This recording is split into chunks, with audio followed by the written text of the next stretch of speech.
ഇന്ന് നാം തുടർന്ന് ചിന്തിക്കുവാനായിട്ട് പോകുന്നത് പ്രാകാരവും പടിവാതിലും എന്ന വിഷയമാണ്. പ്രാകാരവും പടിവാതിലും. ഞാൻ പറയുന്ന വാക്യങ്ങൾ പ്രത്യേകം നോട്ട് ചെയ്ത് കൊള്ളണം. ഈ വാക്യങ്ങളുടെ അടിസ്ഥാനത്തിലാണ് നമുക്ക് തുടർന്നുള്ളതായിരിക്കുന്ന കാര്യങ്ങൾ ചിന്തിക്കുവാനായിട്ടുള്ളത്. പുറപ്പാട് ദിവസം 26-ാം അധ്യായം 9 മുതൽ 18 വരെയുള്ള വാക്യങ്ങൾ. പുറപ്പാട് 26-ന്റെ 9 മുതൽ 18 വരെ. 38-ാം അധ്യായം 9 മുതൽ 20 വരെ. 38-ാം അധ്യായം 9 മുതൽ 20 വരെ. ആദ്യമായിട്ട് ഒരു ബാഹ്യ വിവരണമാണ് നാം ചിന്തിക്കാനായിട്ട് പോകുന്നത്. പ്രാകാരത്തെക്കുറിച്ചും പടിവാതിലിനെ കുറിച്ചും പഠിക്കുമ്പോൾ അതിനെ സംബന്ധിച്ചുള്ളതായിരിക്കുന്ന ഒരു ബാഹ്യ വിവരണം, അത് നിങ്ങൾ ലഘുവായിട്ട് നോട്ട് ചെയ്താൽ നന്നായിരിക്കും. ആരംഭ ക്ലാസ്സുകളിൽ നാം ചിന്തിച്ചതാണ് പ്രാകാരം എന്ന് പറയുന്നത് സമാഗമന കൂടാരം സ്ഥിതി ചെയ്യുന്നതായ ആ മുറ്റമാണ്. മുറ്റം, ആ മുറ്റത്തെയാണ് പ്രാകാരം എന്ന് സംബോധന ചെയ്തിരിക്കുന്നത്. പ്രാകാരത്തിന്റെ നീളം 100 മുഴവും വീതി 50 മുഴവുമാണ്. പ്രാകാരത്തിന് നീളം 100 മുഴവും വീതി 50 മുഴവുമാണ്.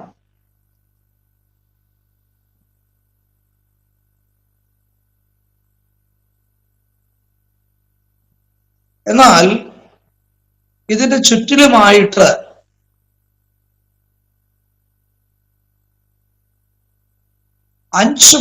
മുഴം ഉയരത്തിൽ, ചുറ്റുപാടും 5 മുഴം ഉയരത്തിൽ പിരിച്ച പഞ്ഞിനൂൽ കൊണ്ട് ഉണ്ടാക്കിയ വെള്ളശീലകൾ മറച്ചിരിക്കുകയാണ്. പിരിച്ച പഞ്ഞിനൂൽ കൊണ്ടുണ്ടാക്കിയതായ വെള്ളശീല ചുറ്റിലും മറച്ചിരിക്കുകയാണ്.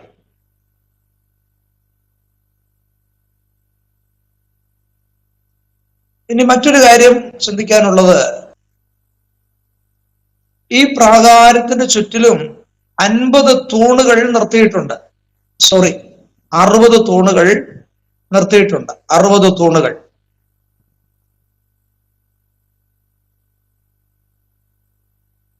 അതായത്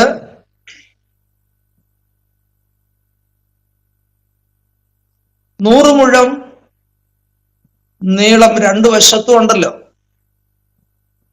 അപ്പൊ ഒരു വശത്ത് 20 തൂണ്, മറ്റേ വശത്ത് 20 തൂണ്.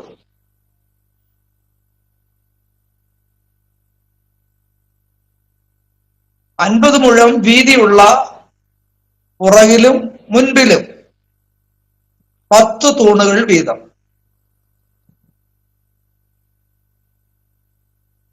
മൊത്തം 60 കതിരമര തൂണുകളിൽ മേലാണ്,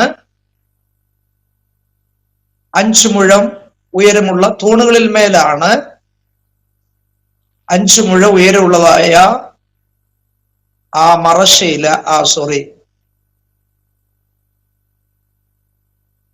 ചുറ്റിലുമായി ശീലകൾ തൂക്കിയിരിക്കുന്നത്.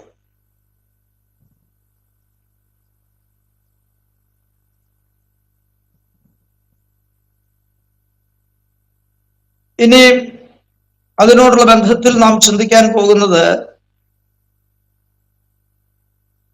ഏറ്റവും മുൻപിൽ കിഴക്ക് വശത്തായിട്ട് 20 മുഴം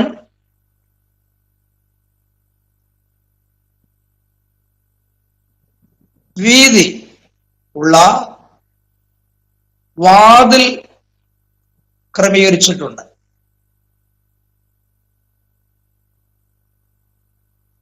ഇരുപത് മുഴം വീതിയുള്ള വാതിൽ ക്രമീകരിച്ചിട്ടുണ്ട്.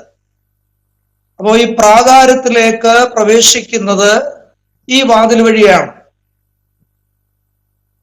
എന്നാൽ ഈ വാതിൽക്കൽ തൂക്കിയിരിക്കുന്ന പ്രത്യേകമായ ഒരു മറശ്ശീല കാണാൻ കഴിയും. അത് നോട്ട് ചെയ്തോണം. 20 മുഴം വീതിയുള്ളതായിരിക്കുന്ന കിഴക്ക് വശത്തെ വാതിലിന്റെ അവിടെ ഒരു മറശ്ശീല തൂക്കിയിട്ടുണ്ട്. ആ മറശ്ശീലയ്ക്ക് ഒരു പ്രത്യേകതയുണ്ട്. ചുറ്റിലും തൂക്കിയിരിക്കുന്നതായ ആ വെള്ളശീല കൂടാതെ ഏറ്റവും കിഴക്കുവശത്ത് ഉള്ളതായിരിക്കുന്ന വാതിലിന്റെ അവിടെ തൂക്കിയിരിക്കുന്ന ആ ശീലയ്ക്ക് മറശ്ശീല എന്നാണ് പറയുന്നത്. മറശ്ശീല അത് വാതിൽക്കൽ തൂക്കിയിരിക്കുന്ന ആ മറശ്ശീലയ്ക്കുള്ള പ്രത്യേകത എന്തെന്നറിയാമോ? 4 നിറത്തിലുള്ള നൂലുകൾ കൊണ്ട് നെയ്തെടുത്തതായ മറശ്ശീലയാണ്. 4 നിറത്തിലുള്ളതായിരിക്കുന്ന നൂലുകൾ കൊണ്ട് നെയ്തെടുത്തതായിരിക്കുന്ന മറശ്ശീലയാണ് ഏറ്റവും ഫ്രണ്ടിൽ തൂക്കിയിരിക്കുന്നത്. ആ നിറങ്ങൾ ഏതൊക്കെയാന്ന് പറയാം. നീലനൂൽ, ധൂമ്രനൂൽ,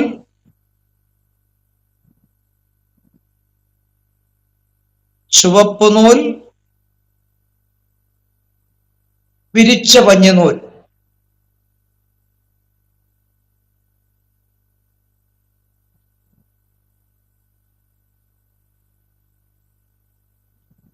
അപ്പൊ അതിന്റെ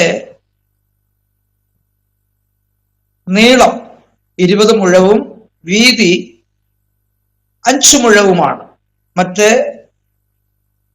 വെള്ളശീലകൾ തൂക്കിയിരിക്കുന്ന അതേ അളവിലാണ്, അതേ പൊക്കത്തിലാണ് ഈ മുൻവശത്തെ വാതിലിന്റെ അവിടെയും മറശ്ശീല തൂക്കിയിരിക്കുന്നത്. മറശ്ശീലയ്ക്ക് ഉപയോഗിച്ചിരിക്കുന്ന 4 നിറത്തിലുള്ള നൂലുകൾ ഞാൻ ഓർപ്പിച്ചു കഴിഞ്ഞു. അതിന്റെ ആത്മീയ അർത്ഥങ്ങളൊക്കെ നമുക്ക് പിന്നീട് ചിന്തിക്കാം. ഇതാണ് പ്രാകാരത്തെക്കുറിച്ചും പടിവാതിലിനെ കുറിച്ചുമുള്ളതായിരിക്കുന്ന ഒരു ബാഹ്യ വിവരണം. ഇനി ഹെഡിങ് പ്രാകാരം എന്ന വിഷയത്തെ സംബന്ധിച്ചാണ് പഠിക്കാൻ പോകുന്നത്. ഇന്നത്തെ വിഷയം എന്താണ്? പ്രാകാരം. പ്രാകാരം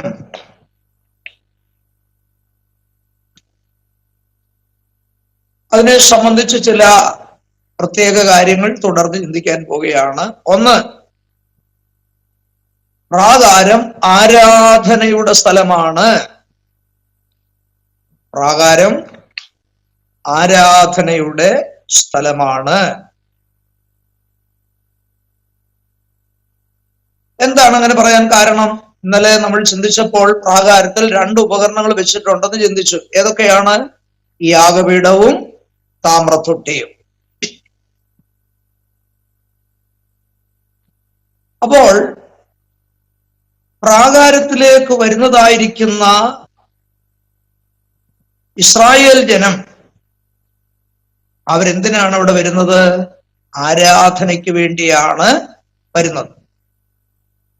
എന്ന് പറഞ്ഞാൽ അവിടെ യാഗങ്ങൾ നടക്കുന്നുണ്ട്, അവിടെ വഴിപാടുകൾ കൊണ്ടുവരുന്നുണ്ട്, അവിടെ സ്വമേധ ദാനങ്ങൾ കൊണ്ടുവരുന്നുണ്ട്. ആദ്യ ഫലം ഇതെല്ലാം കൊണ്ടുവരുന്നത് എവിടെയാണ്? പ്രാകാരത്തിലാണ്. എന്തിനാണ് കൊണ്ടുവരുന്നത്? ഇതെല്ലാം ദൈവത്തിന് വേണ്ടി അർപ്പിക്കുവാനായിട്ടാണ് കൊണ്ടുവരുന്നത്. അങ്ങനെ ഈ കൊണ്ടുവരുന്നതായിരിക്കുന്ന യാഗങ്ങൾ, വഴിപാടുകൾ, സ്വമേധാദാനങ്ങൾ, ആദ്യഫലം ഇവയെല്ലാം അവര് ദൈവത്തിന് അർപ്പിച്ചിട്ട് അവര് വളരെ തൃപ്തിയോടെ സന്തോഷത്തോടെ അവരാരാധിച്ച് മടങ്ങിപ്പോകുകയാണ്. അതുകൊണ്ടാണ് പ്രാകാരം ഏതിനെ കുറിക്കുന്നു? ആരാധനയെ കുറിക്കുന്നു എന്ന് പറയാൻ കാരണം. പ്രാകാരം ആരാധനയുടെ സ്ഥലമാണ്. 2,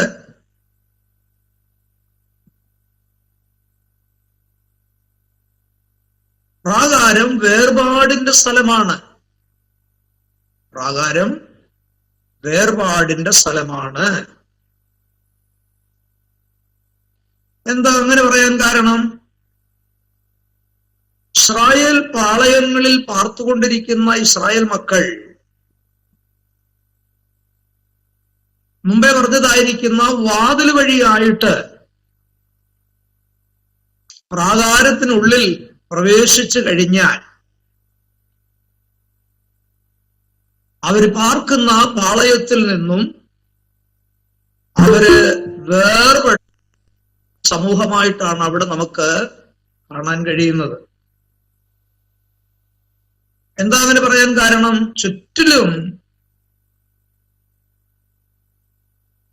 ഒരു ശീല, വെള്ളശീല അവരെ പാളയത്തിൽ നിന്ന് ഇവിടെ മറച്ചിരിക്കുകയാണ്. ആ ചുറ്റപ്പെട്ട് നിൽക്കുന്ന ആ ശീലകൾക്കുള്ളിൽ അവരിപ്പോൾ മറയ്ക്കപ്പെട്ടിരിക്കുകയാണ്. ചുരുക്കി പറഞ്ഞാൽ പാപത്തിൽ നിന്നും ലോകത്തിൽ നിന്നൊക്കെ വേർപെട്ടതായിരിക്കുന്ന ഒരവസ്ഥയാണ് പ്രാകാരത്തിൽ കടക്കുന്ന ഇസ്രായേൽ ജനത്തിന് ഉണ്ടാകുന്ന അനുഭവം എന്ന് പറയുന്നത്.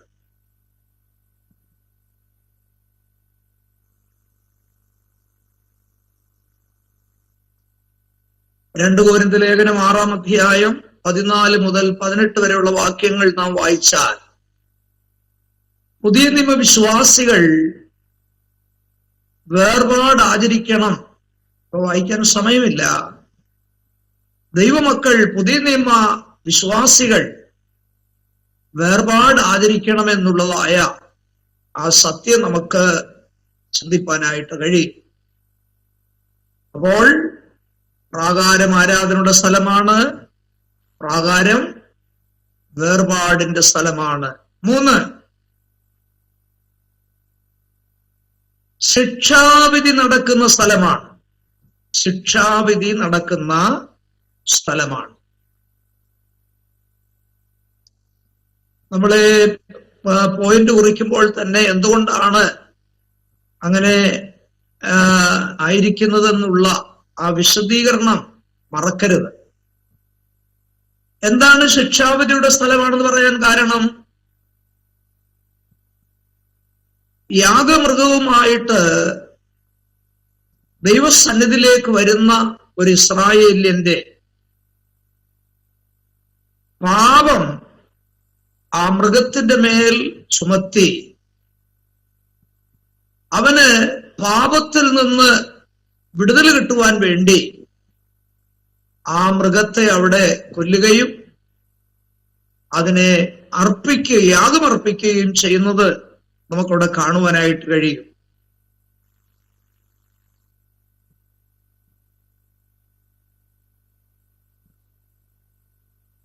എന്ന് പറഞ്ഞാൽ പാപത്തിന് കരുണ കൂടാതെ ശിക്ഷയുണ്ട് എന്നാണ് അവിടെ ഈ യാഗം വെളിപ്പെടുത്തുന്നത്.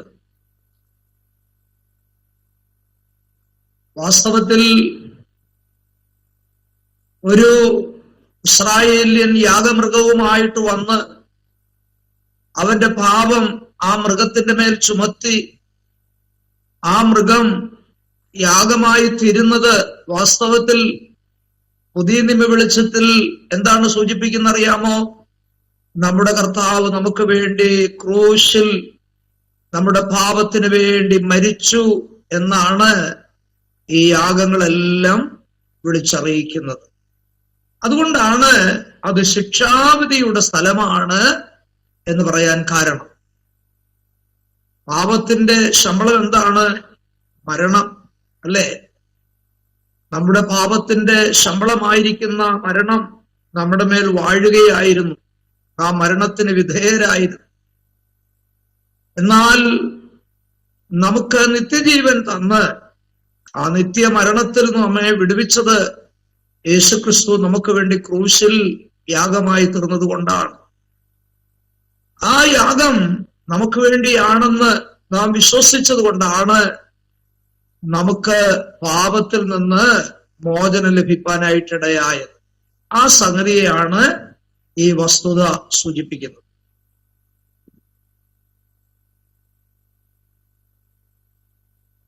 അടുത്തത് നീതീകരണത്തിന്റെ സ്ഥലമാണ് പ്രാകാരം.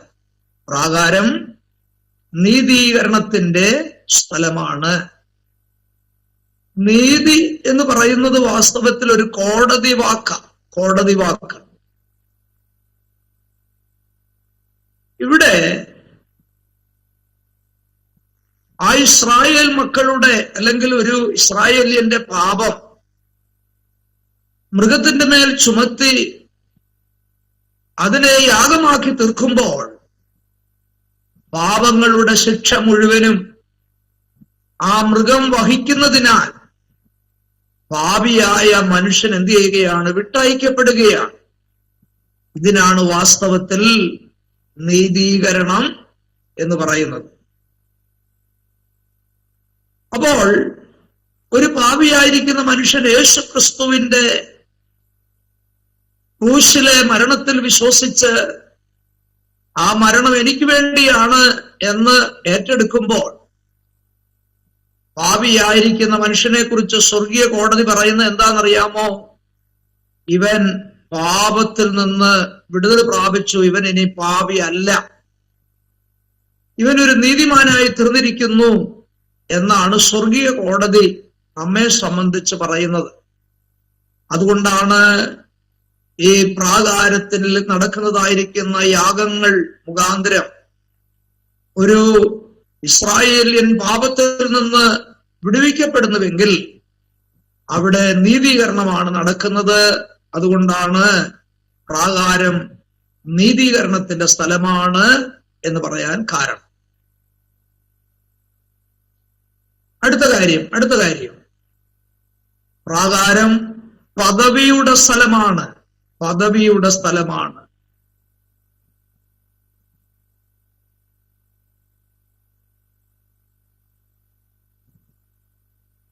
എന്താ അങ്ങനെ പറയാൻ കാരണം? 84 സങ്കീർത്തനം 1 വാക്യവും 2 വാക്യവും 10 വാക്യവും 65 സങ്കീർത്തനം 4 വാക്യവും ഒക്കെ നാം വായിക്കുകയാണെങ്കിൽ സങ്കീർത്തനക്കാരായ പല ഭക്തന്മാരും പ്രാകാരത്തിൽ പാർക്കുവാനായിട്ട് ആഗ്രഹിച്ചതായിട്ട് നമുക്ക് കാണാൻ കഴിയും. 84 സങ്കീർത്തനം 1-2 വാക്യങ്ങൾ, 10 വാക്യം, 65 സങ്കീർത്തനം 4 വാക്യം. ഈ ഭാഗങ്ങളിലൊക്കെ നമുക്കറിയാം, നിന്റെ പ്രാകാരത്തിൽ പാർക്കുന്ന ഒരു ദിവസം വേറെ 1000 ദിവസത്തെക്കാൾ ഉത്തമമാണ് എന്ന് സങ്കീർത്തനക്കാരൊക്കെ പറയാൻ കാരണം എന്താണെന്ന് അവരൊക്കെ പ്രാകാരത്തിൽ പാർക്കുവാനായിട്ട് ആഗ്രഹിച്ചു. അതുകൊണ്ടാണ് അത് പദവിയുടെ സ്ഥലമാണ് എന്ന് പറയാൻ കാരണം. അടുത്തത്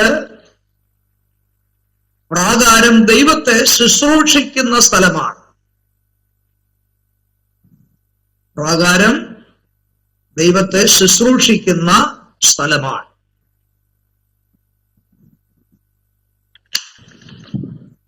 ഈ പ്രാകാരത്തിലേക്ക് നാം ഒന്ന് ശ്രദ്ധിച്ചാൽ ഇസ്രായേലിലെ പുരോഹിതന്മാരും അതുപോലെ ശുശ്രൂഷയ്ക്കായി ദൈവത്താൽ വേർതിരിക്കപ്പെട്ട ലേവ്യരുടെയും ശുശ്രൂഷകളുടെ അധിക ഭാഗവും എവിടെയായിരുന്നു? അവര് പ്രാകാരത്തിലാണ് ശുശ്രൂഷ ചെയ്തുകൊണ്ടിരുന്നത്. എന്തൊക്കെയായിരിക്കാം അവരുടെ ശുശ്രൂഷ? അതായത് യാഗമൃഗത്തെ കൊണ്ടുവരുന്ന ശേഷം അതിനെ കൊല്ലുക, അതിന്റെ തൊലി ഉരിക്കുക, അതുപോലെ അതിനെ കണ്ണമായി നുറുക്കുക, അതിന്റെ രക്തമെടുത്ത് തളിക്കേണ്ടതായിരിക്കുന്ന സ്ഥാനത്ത് തളിക്കുക, യാഗപീഠത്തിന്മേൽ വിറകെടുക്കുക, യാഗം ദഹിപ്പിക്കുക, അവിടെ ശേഷിക്കുന്ന ചാരം യാഗപീഠത്തിൽ നിന്ന് മാറ്റുക. അതുപോലെ തന്നെ ഹോമയാഗവും ഭോജനയാഗവും ഉദർച്ചാർപ്പണ യാഗങ്ങളൊക്കെ ജനത്തോട് വാങ്ങിയ ശേഷം ദൈവസന്നിധിയിൽ അർപ്പിക്കുന്ന ജോലികളൊക്കെ നടന്നിരുന്നത് എവിടെയായിരുന്നു? പ്രാകാരത്തിലായിരുന്നു. അതുകൊണ്ടാണ് പ്രാകാരം അത് ശുശ്രൂഷയുടെ സ്ഥലമാണ് എന്ന് പറയാൻ കാരണം. അവിടെ ശുശ്രൂഷിക്കുന്ന പുരോഹിതന്മാരെ കുറിച്ചൊക്കെ നോക്കിയാൽ അവര് അവിടെ നിന്നുകൊണ്ട് ശുശ്രൂഷിച്ചു. പല ഉപകരണങ്ങളൊക്കെ സമാഗമന കൂടാരത്തിലുണ്ടെങ്കിലും ഇരിക്കാനായിട്ടൊരു ചെയറോ ഒരു ബെഞ്ചോ ഒരു സ്റ്റൂള് പോലും അവിടെ ഇട്ടിരുന്നില്ല. എന്ന് പറഞ്ഞാൽ അവർക്ക് ഇരിക്കാനുള്ള അനുവാദമില്ല. അവിടെ നിന്നുകൊണ്ട് ഏതു സമയത്തും അവരെന്ത് ചെയ്യണം? ശുശ്രൂഷിക്കേണ്ടത് ആവശ്യമാണ്. പുതിയ നിയമ വെളിച്ചത്തിലും പറഞ്ഞാൽ പാസ്റ്റർമാർക്ക് അവധിയുണ്ടോ? ഇല്ല. സ്കൂളിൽ പഠിപ്പിക്കുന്ന ഒരു ടീച്ചറിന് അവധിയുണ്ട്, ഓഫീസിൽ ജോലി ചെയ്യുന്നവർക്ക് അവധിയുണ്ട്. പക്ഷേ ശുശ്രൂഷകന്മാർക്ക് അവധിയില്ല. അവര് 24 മണിക്കൂറും ശുശ്രൂഷയ്ക്ക് വേണ്ടി ഒരുങ്ങിയിരിക്കേണ്ടവരാണ് എന്ന വസ്തുത ഈ അവസരത്തിൽ നമ്മൾ ഓർക്കേണ്ടതാണ്. അടുത്തതായിട്ട് പ്രാകാരത്തെ കുറിച്ച് പഠിക്കാനുള്ളത് സമൃദ്ധിയുടെ സ്ഥലമായിരുന്നു. സമൃദ്ധിയുടെ സ്ഥലമായിരുന്നു.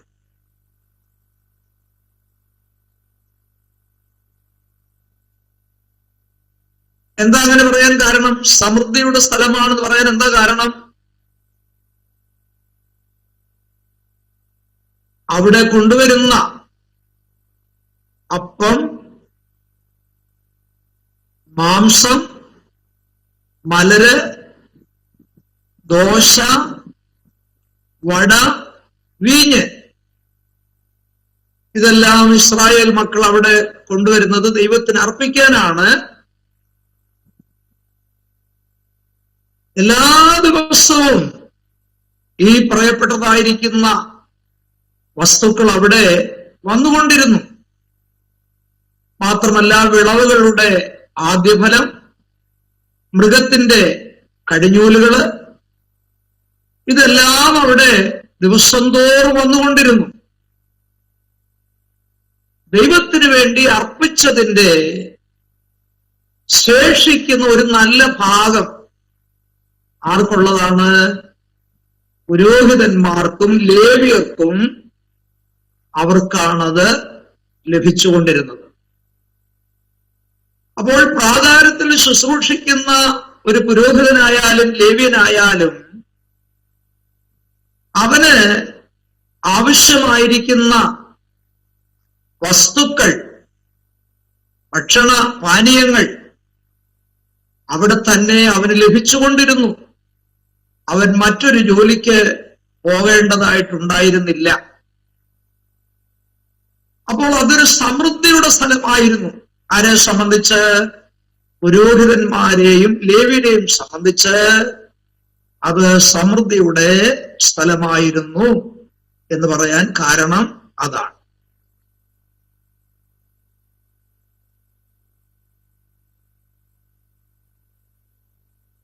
അതോടുള്ള ബന്ധത്തിൽ ഒരു കാര്യം കൂടെ പറഞ്ഞ് ആ ഭാഗം നമുക്ക് അവസാനിപ്പിക്കാം. ദിവ്യ ദർശനം ലഭിച്ചിരുന്ന സ്ഥലമായിരുന്നു പ്രാകാരം. ദിവ്യ ദർശനം ലഭിച്ച സ്ഥലമായിരുന്നു പ്രാകാരം.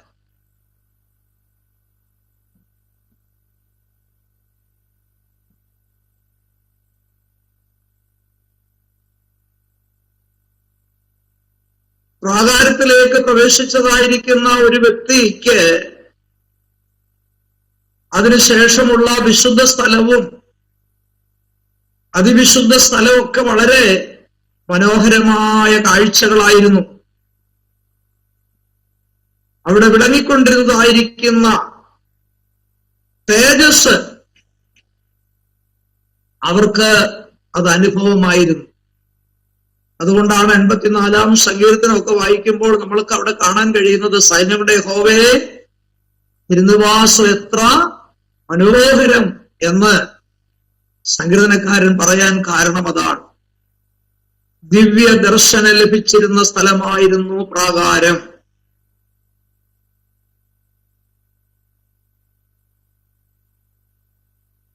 അങ്ങനെ പറഞ്ഞ് ആ ഭാഗം നമുക്ക് അവസാനിപ്പിക്കാം.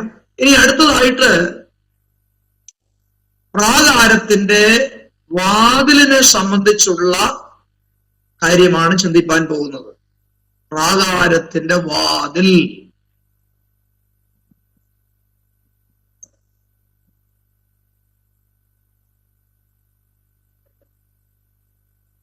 ഇതിനും ചില വിശദമായിരിക്കുന്ന കാര്യങ്ങൾ തുടർന്ന് ചിന്തിക്കാനായിട്ടുണ്ട്. പ്രാകാരത്തിന്റെ വാതിലിനെ സംബന്ധിച്ചുള്ള കാര്യങ്ങൾ. ഒന്ന്,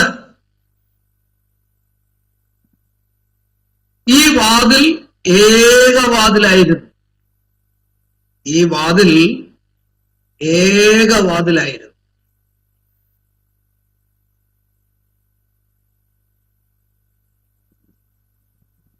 മുൻ ക്ലാസ്സുകളിൽ നമ്മൾ പഠിച്ചിട്ടുണ്ട്, ഏതാണ്ട് 6 മൈൽ ചുറ്റളവിലാണ് ഇസ്രായേൽ മക്കൾ സമാഗമന കൂടാരത്തിന്റെ ചുറ്റിലുമായിട്ട് പാർത്തിരുന്നത്.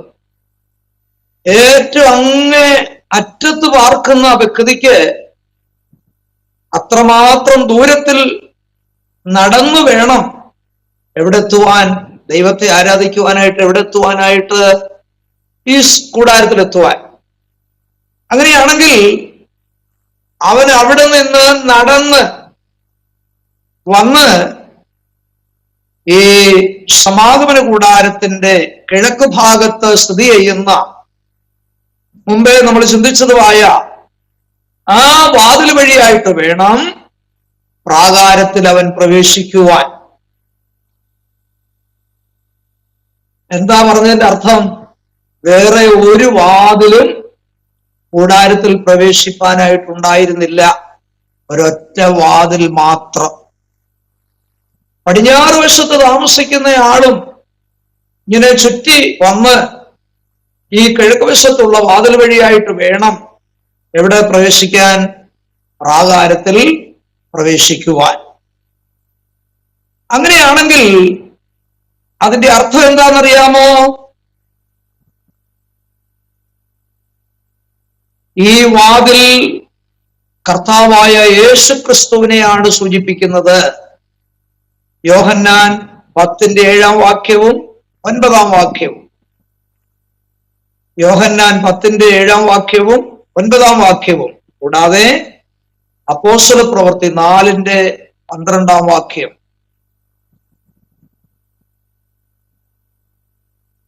കർത്താവ് പറഞ്ഞു, ഞാൻ തന്നെ വാതിലാകുന്നു.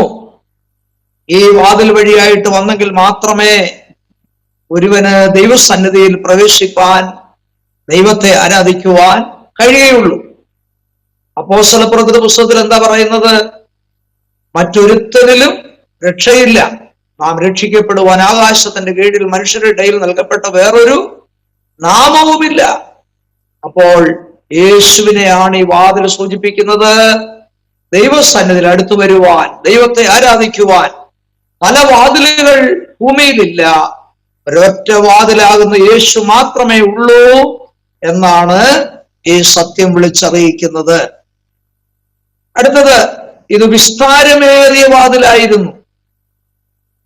ഈ വാതിൽ വിസ്താരമേറിയ വാതിലായിരുന്നു. എന്താ അങ്ങനെ പറയാൻ കാരണം?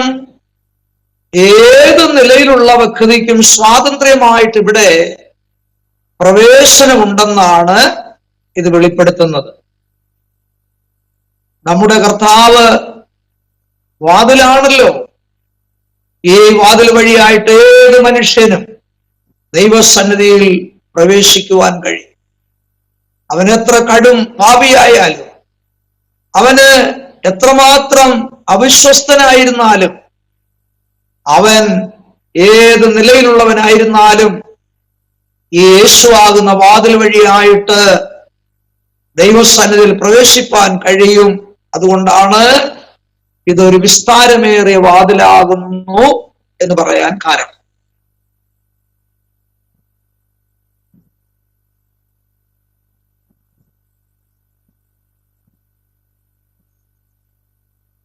കർത്താവ് പറഞ്ഞില്ലേ, അധ്വാനിക്കുന്നവരും ഭാരം ചുമക്കുന്നവരുമായുള്ളവരെ നിങ്ങൾ എങ്കിലേക്ക് കടന്നു വരുവീനെന്ന് കർത്താവ് പറഞ്ഞു. മത്തായി 11:28.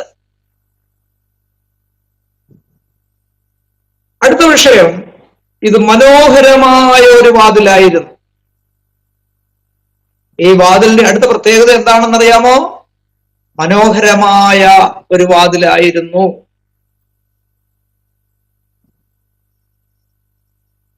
എന്താ അങ്ങനെ പറയാൻ കാരണം? ഇത് മനോഹരമായ ഒരു വാതിലാണെന്ന് പറയാൻ കാരണം എന്താണ്? മുമ്പേ നമ്മൾ ചിന്തിച്ചല്ലോ, 4 നിറത്തിലുള്ള നൂലുകൾ കൊണ്ട് നെയ്തെടുത്ത ഒരു മറശ്ശീലയാണ് ഈ വാതിൽക്കൽ തൂക്കിയിരുന്നത്. ഏതൊക്കെ നിറമാണ്?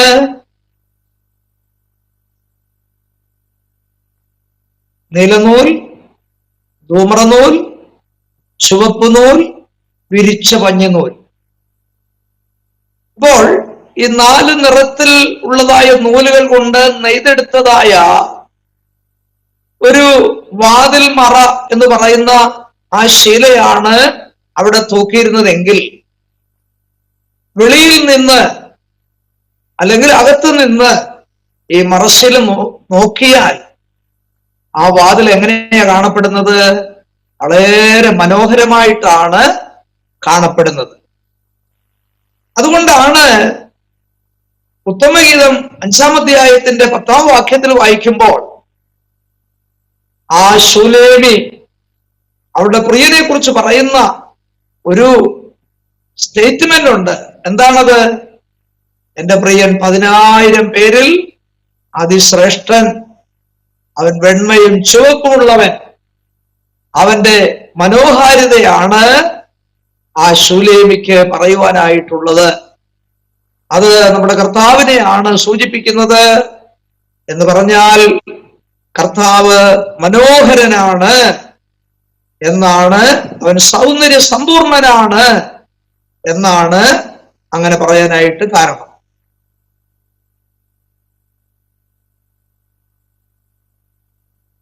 അതിനോടുള്ള ബന്ധത്തിൽ ഒരു കാര്യം കൂടെ ചിന്തിച്ച് വേണം നമുക്ക് മുൻപോട്ട് പോകാൻ.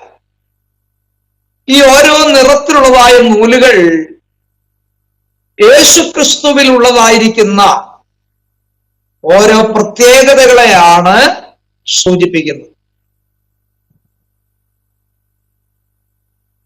വേദപുസ്തക അടിസ്ഥാനത്തിൽ നിറങ്ങൾക്ക് അർത്ഥമുണ്ട്, അക്കങ്ങൾക്ക് അർത്ഥമുണ്ട്. ആ നിലയിലാണ് വേദപുസ്തകം നമ്മെ പല കാര്യങ്ങൾ പഠിപ്പിക്കുന്നത്. അങ്ങനെയാണെങ്കിൽ ഇവിടെ തൂക്കിയിരിക്കുന്നതായ ഈ മറശ്ശീല ഉണ്ടാക്കിയിരിക്കുന്ന 4 നൂലുകൾക്ക് ചില പ്രത്യേക അർത്ഥങ്ങൾ പറയാൻ പോവുകയാണ്. വേദപുസ്തക പ്രകാരം അതിനർത്ഥങ്ങൾ കൊടുത്തിട്ടുണ്ട്. ഒന്ന്, നീലനൂൽ.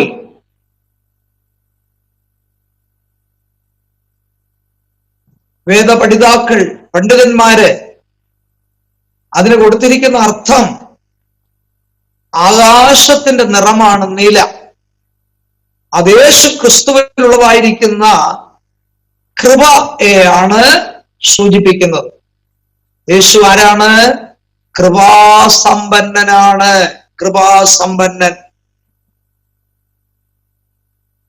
യോഹന്നാൻ 1-ാം അധ്യായത്തിൽ പറഞ്ഞിട്ടുണ്ട്, അവൻ കൃപയും സത്യവും ഉള്ളവനായി നമ്മുടെ ഇടയിൽ പാർത്തു എന്ന് അവിടെ കാണാൻ കഴിയും.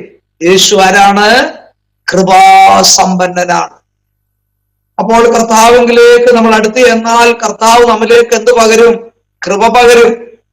ആർക്കാണ് കർത്താവ് കൃപ കൊടുക്കുന്നത്? താഴ്മയുള്ളവർക്ക്. 1 പത്രോസ് ലേഖനം 5-ാം അധ്യായത്തിൽ പറഞ്ഞിട്ടുണ്ട്, നിഗളികളോട് ദൈവം എതിർത്തു നിൽക്കുന്നു, താഴ്മയുള്ളവർക്കോ ദൈവം കൃപ നൽകുന്നു. അപ്പോൾ കൃപ ആർക്ക് ആവശ്യമാണോ അവര് കർത്താവിലേക്ക് താഴ്മയോടെ അടുത്ത് ചെല്ലണം. പക്ഷെ അവരവര് തന്നെത്താൻ താഴ്ത്തണം കേട്ടോ. പലപ്പോഴും വിശ്വാസികൾ പ്രാർത്ഥിക്കുന്ന കേട്ടിട്ടുണ്ട്, ഇന്നാരെ താഴ്ത്തി താഴ്ത്തി ഏൽപ്പിക്കുന്നെന്ന്. അവരിത് അറിയുന്ന പോലുമില്ല. അവരവരാണ് ദൈവസന്നിധിയിൽ താഴേണ്ടത്. അവർക്കാണ് ദൈവം കൃപ കൊടുക്കുന്നത്. അടുത്തത് ധൂമ്ര നിറം. അങ്ങനെ ഒരു നിറത്തെ കുറിച്ച് അറിയാമോ? ധൂമ്ര നിറം എന്തുവാണ്? ധൂമ്ര നിറം എന്ന് പറഞ്ഞാൽ ചുവപ്പിന്റെയും നീല നിറത്തിന്റെയും സമ്മിശ്രമാണ് ധൂമ്ര നിറം. നീല നിറവും ചുവപ്പ് നിറവും കൂടെ ചേർന്നാൽ ഉണ്ടാകുന്ന നിറമാണ് ധൂമ്ര നിറം. ആ നിറത്തിലുള്ള നൂല്, ആ നിറം സൂചിപ്പിക്കുന്നത് നമ്മുടെ കർത്താവ്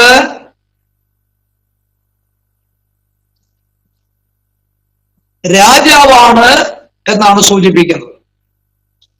നമുക്കറിയാം, രാജാക്കന്മാരൊക്കെ ധരിച്ചിരുന്നതായ വസ്ത്രമാണ് ധൂമ്രവസ്ത്രം. നമ്മുടെ യേശു രാജാവാണ്. ശക്രിയ 9:9. നമ്മുടെ കർത്താവ് ഭൂമിയെ 1000 വർഷം ഭരിക്കുവാനായിട്ട് എത്ര വേഗത്തിൽ വരും. അവൻ രാജാതി രാജാവായിട്ട് വെളിപ്പെടാൻ പോവുകയാണ്. നമ്മുടെ കർത്താവ് രാജാവാണെന്നാണ് ധൂമ്ര നിറം സൂചിപ്പിക്കുന്നത്.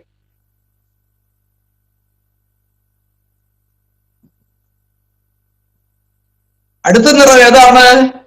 ചുവപ്പ് നിറം. ചുവപ്പ് നിറം ഇത് രക്തത്തിന്റെ നിറമാണ്. നമുക്കറിയാം, രക്തനിറമാണ് ചുവപ്പ്. അങ്ങനെയാണെങ്കിൽ യേശുവിന്റെ രക്തത്താൽ ഉള്ള വീണ്ടെടുപ്പിനെയാണ് ഈ നിറം സൂചിപ്പിക്കുന്നത്. യേശുവിന്റെ രക്തത്താലുള്ള വീണ്ടെടുപ്പിനെയാണ് ചുവപ്പ് നിറം സൂചിപ്പിക്കുന്നത്. ഇസ്രായേൽ മക്കൾ എരിഹോ കോട്ട പിടിച്ചടക്കുവാൻ പോകുന്നതിന് മുൻപ് ഒറ്റുകാരവിടെ ചെന്നു, ഇല്ലേ? ആ രാഹാബ് എന്ന് പറയുന്ന സ്ത്രീയുടെ ആ വീട്ടിൽ ഒറ്റുകാരി എന്നിട്ട് പറഞ്ഞു, അവരെ ഒളിപ്പിച്ചതിന്റെ ഫലമായിട്ട് അവര് പറഞ്ഞു, ഈ മതിൽ ഇടിഞ്ഞു പോകും, ഈ കോട്ട അല്ലെങ്കിൽ ഈ എരിഹോ നഗരം നശിക്കും, എന്നാൽ നിന്നെയും നിന്റെ വീട്ടുകാരെയും ഞങ്ങൾ രക്ഷിക്കും. അതിനടയാളമായിട്ട് ഒരു ചുവപ്പ് ചരട് എന്റെ വീടിന്റെ മുൻപിൽ കെട്ടിയിരിക്കണം, അതൊരു അടയാളമായിരിക്കും എന്ന് പറഞ്ഞത് നമുക്ക് ഓർക്കുവാനായിട്ട് കഴിയും. യോശുവയുടെ പുസ്തകം 2-ാം അധ്യായം 17-18 വാക്യങ്ങളിൽ ആ കാര്യം പ്രസ്താവിച്ചിട്ടുണ്ട്. അപ്പോൾ എരിഹോ പട്ടണം നശിപ്പിക്കുമ്പോൾ ആ എരിഹോ നിവാസികളോടൊപ്പം രാഹാബ് എന്ത് ചെയ്തില്ല? നശിച്ചില്ല. അടയാളമായിട്ട് എന്താ അവിടെ ഉണ്ടായിരുന്നത്? ഒരു ചുവപ്പ് ചരടാണ് എന്ന് നമുക്ക് കാണുവാനായിട്ട് കഴിയും. മാത്രമല്ല, ഇസ്രായേൽ മക്കൾ മിസ്രൈമിൽ നിന്ന് യാത്ര പുറപ്പെടുന്ന സമയത്ത് ഓരോ ആട്ടിൻകുട്ടി അറുക്കപ്പെട്ടതിന്റെ ഫലമായിട്ട് അതിൽ കുറെ രക്തമെടുത്ത് എന്താ ചെയ്തത്?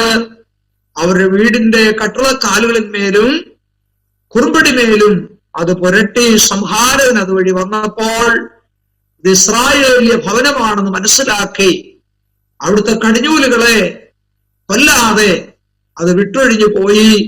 അവിടെയും ആ രക്തമാണ് അവരെ വീണ്ടെടുക്കുവാനായിട്ട് ഇടയായത്. വാസ്തവത്തിൽ നമുക്ക് ലഭിച്ചതായ വീണ്ടെടുപ്പും യേശുവിന്റെ രക്തത്താലുള്ള വീണ്ടെടുപ്പാണ്. 1 പത്രോസ് 1:18-19 വാക്യങ്ങളിൽ പറയുമ്പോൾ എന്താ പറഞ്ഞിരിക്കുന്നത്?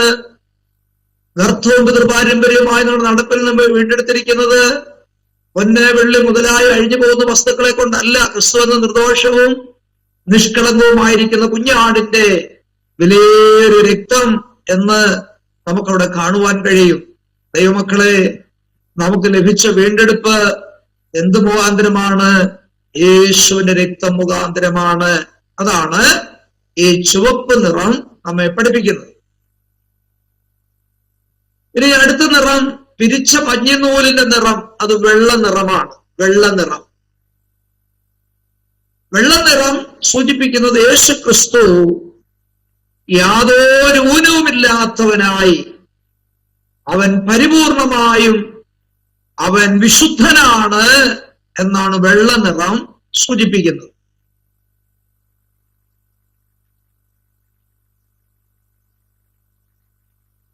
എബ്രായർ 7:26, മത്തായി 26:59, 60. നമ്മുടെ കർത്താവ് ആരാണ്? പരിശുദ്ധനാണ്. അതുകൊണ്ടാണ് കർത്താവിന്റെ വചനം പറയുന്നത്, ഞാൻ വിശുദ്ധനായിരിക്കയാൽ നിങ്ങളും വിശുദ്ധരായിരിപ്പീൻ എന്ന് നമുക്ക് മനസ്സിലാക്കുവാൻ കഴിയുന്നത്.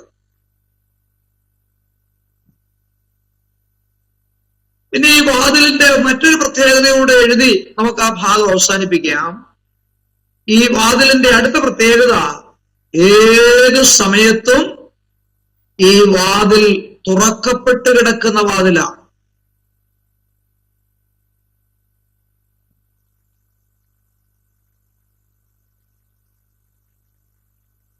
മറശ്ശേരി അവിടെ തൂക്കിയിട്ടുണ്ട്, ശരിയാണ്. പക്ഷേ അത് അവിടെ പൂട്ടി വെച്ചിരിക്കുന്ന ഒരു അനുഭവമല്ല, തുറക്കപ്പെട്ട് കിടക്കുകയാണ്.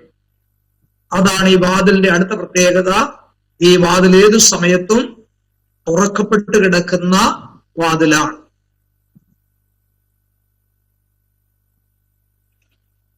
എന്ന് പറഞ്ഞാൽ അതിന്റെ ആത്മീയ അർത്ഥം നാം ചിന്തിച്ചോണം. എന്താണ് അതിന്റെ അർത്ഥം?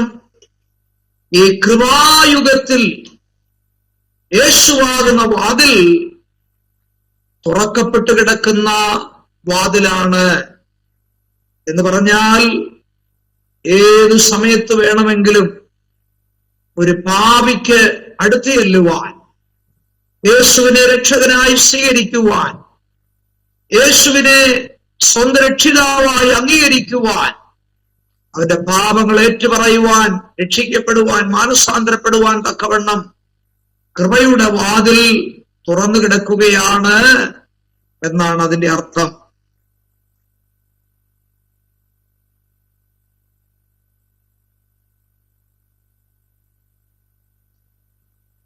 ഇനി അടുത്ത വിഷയത്തിലേക്ക് നമുക്ക് പ്രവേശിക്കാം. അടുത്ത വിഷയം പ്രാകാരത്തിന്റെ തൂണുകൾ എന്ന വിഷയമാണ്. പ്രാകാരത്തിന് ചുറ്റിലും നാട്ടിയിരിക്കുന്ന തൂണുകളുണ്ടല്ലോ, അതിനെ സംബന്ധിച്ചാണ് പഠിക്കാൻ പോകുന്നത്. പ്രാകാരത്തിന്റെ തൂണുകൾ. പുറപ്പാട് 27:10, 38:10. ഈ വാക്യങ്ങൾ നിങ്ങൾ പിന്നീട് വായിച്ചു കൊള്ളണം, നോട്ട് ചെയ്ത് വായിച്ചു കൊള്ളണം. പ്രാകാരത്തിന്റെ തൂണുകളെ സംബന്ധിച്ച് അവിടെയാണ് എഴുതിയിരിക്കുന്നത്. പ്രാകാരത്തിന് ചുറ്റിലുമായിട്ട് എത്ര തൂണുണ്ടെന്നാ പറഞ്ഞേ? മൊത്തം 60 തൂണുകൾ. 60 തൂണുകൾ. ഈ തൂണുകൾ ഏത് തടിയായിരുന്നു അറിയാമോ? ഖദിരമരത്തടിയാണ്. ഖദിരമരം.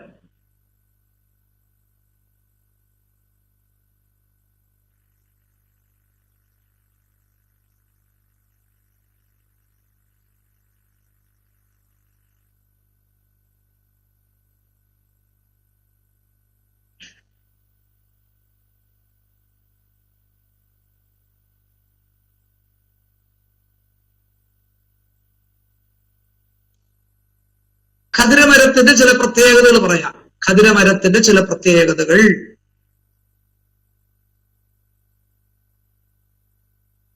ഒന്ന്, മരുഭൂമിയിൽ വളരുന്ന ഒരു വൃക്ഷമാണ് ഖദിരമരം. മരുഭൂമിയിൽ വളരുന്ന ഒരു വൃക്ഷമാണ് ഏത്? ഖദിരമരം.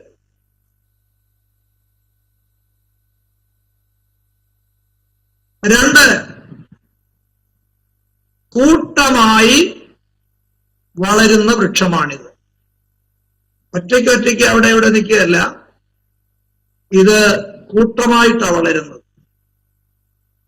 കൂട്ടമായിട്ട് വളരുന്നു. 3,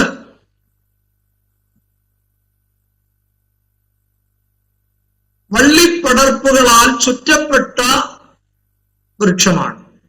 വള്ളിപ്പടർപ്പുകളാൽ ചുറ്റപ്പെട്ട വൃക്ഷമാണ്.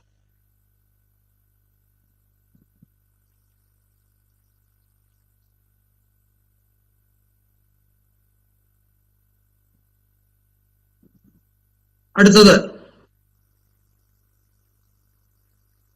മുള്ളുകൾ നിറഞ്ഞ കായ്കളാണ് ഇതിനുള്ളത്. മുള്ളുകൾ നിറഞ്ഞ കായ്കൾ ഉള്ള വൃക്ഷമാണ്.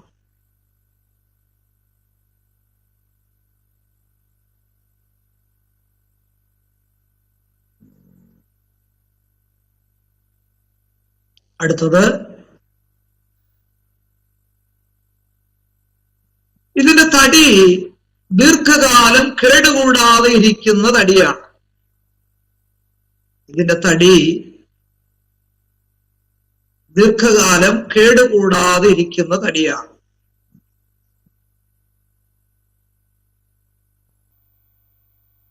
അടുത്തത്, ഇതിന്റെ നിറം കറുത്ത തവിട്ട് നിറമാണ്. കറുത്ത തവിട്ട് നിറത്തിലുള്ള തടിയാണ്.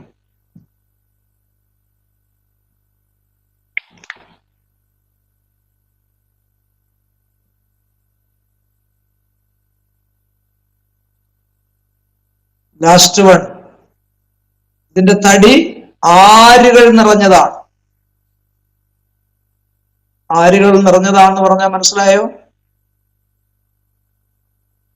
ഇതിനെ മിനുസപ്പെടുത്തിയാൽ ഇത് മിനുസപ്പെടത്തില്ല.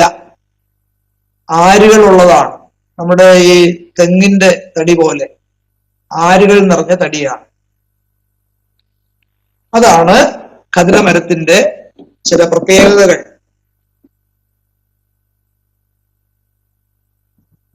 ഇതിന്റെ ചില ആത്മീയ കാര്യങ്ങൾ ഞാനൊന്ന് വിശദീകരിച്ച് പറയാം കേട്ടോ. നിങ്ങൾക്ക് താല്പര്യപ്പെടുന്ന കാര്യം നിങ്ങൾ നോട്ട് ചെയ്താൽ നന്നായിരിക്കും. ഈ വൃക്ഷം എന്ന് പറയുന്നത് വാസ്തവത്തിൽ ആത്മീയമായി ചിന്തിച്ചാൽ ദൈവസന്നിധിയിൽ ദൈവം സൃഷ്ടിച്ചതായിരിക്കുന്ന മനുഷ്യൻ അവൻ പാപം ചെയ്തത് മുഖാന്തരം അവന് പാപിയായി തീർന്നുപോയ ആ മനുഷ്യന് സാദൃശ്യമാണ് ഈ വൃക്ഷം.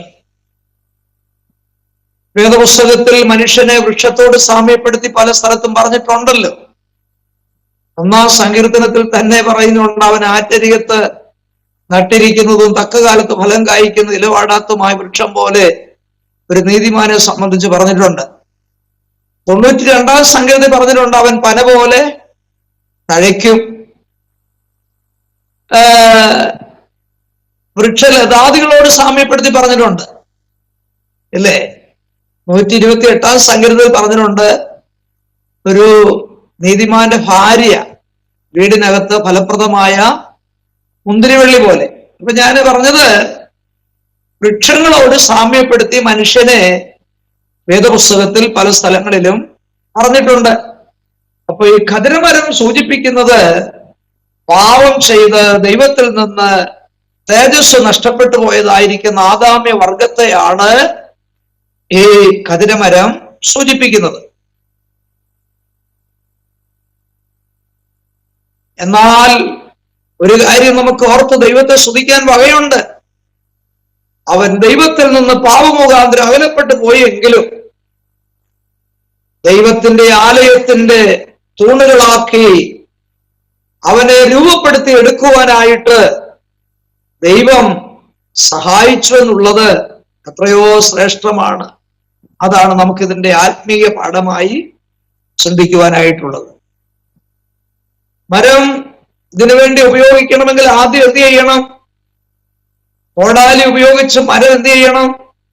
വെട്ടി വീഴ്ത്തണം, വേണ്ടേ? അതിന്റെ ചില്ലിക്കമ്പുകളെല്ലാം അത് വെട്ടി ദൂരെ കളയണം. ഒരു നല്ല തൂണാക്കി അതിനെ ചെത്തി മിനുക്കി എടുക്കണം. എന്നിട്ടാണ് എന്ത് ചെയ്തത്? ആലയത്തിൽ നിൽക്കുന്ന ഒരു തൂണാക്കി അവനെ രൂപാന്തരപ്പെടുത്തുന്നത്. അങ്ങനെയാണെങ്കിൽ നമുക്കാർക്കും ദൈവസന്നിധിയിൽ വരാൻ യോഗ്യതയില്ലായിരുന്നു. പക്ഷേ ദൈവത്തിന്റെ വചനവും തന്റെ ദാസന്മാരെയും ഒക്കെ ദൈവം അയച്ച് നമ്മെ വെട്ടി വീഴ്ത്തി, അഥവാ മാനസാന്തരം നമുക്ക് ദൈവം തന്ന് പരിശുദ്ധാത്മാവിനോട് ചേർന്ന് നമുക്ക് നിൽക്കുവാൻ തക്കവണ്ണം ദൈവം ഭാഗ്യം തന്നതാണെന്ന് ഓർത്ത് നമുക്ക് ദൈവത്തെ മഹത്വപ്പെടുത്താം. ദൈവത്തിന്റെ ആലയത്തിൽ ഒരു തൂണായി നിൽക്കുവാൻ, ഈ ആലയത്തിന്റെ ഒരു ഭാഗമായി തീരുവാൻ, ദൈവസഭയുടെ ഭാഗമായി തീരുവാൻ നമുക്ക് യോഗ്യതയില്ലാത്തവരായിരുന്നു. പക്ഷേ ദൈവം നമ്മെ യോഗ്യതയുള്ളവരാക്കി മാറ്റി എന്നുള്ളതാണ് ഈ അവസരത്തിൽ നമുക്ക് ഓർത്ത് ദൈവത്തെ സ്തുതിക്കുവാൻ വകയുള്ളത്. നമ്മുടെ ആരുകൾ നിറഞ്ഞതായിരിക്കുന്ന ജഡസ്വഭാവങ്ങൾ പലതുണ്ടായിരുന്നെങ്കിലും അതൊന്നും ഓർക്കാതെ, ആരുകള് മറ്റുള്ളവരെ കുത്തി വേദനിപ്പിക്കുന്ന സ്വഭാവ അല്ലേ ആരിന്, അല്ലേ? അങ്ങനെയാണെങ്കിൽ ആ സ്വഭാവം ഒക്കെ ഇരിക്കെ ചെയ്ത് നമ്മെ ദൈവം ഈ നിലയിലേക്ക് കൊണ്ടുവന്നത് ഓർത്ത് നമുക്ക് ദൈവത്തെ സ്തുതിക്കുവാനായിട്ട് വകയുണ്ട്. ആദാമ്യ വർഗം മുഴുവനും പാപം ചെയ്ത് ദൈവ തേജസ് ഇല്ലാത്തവരായി പോയി.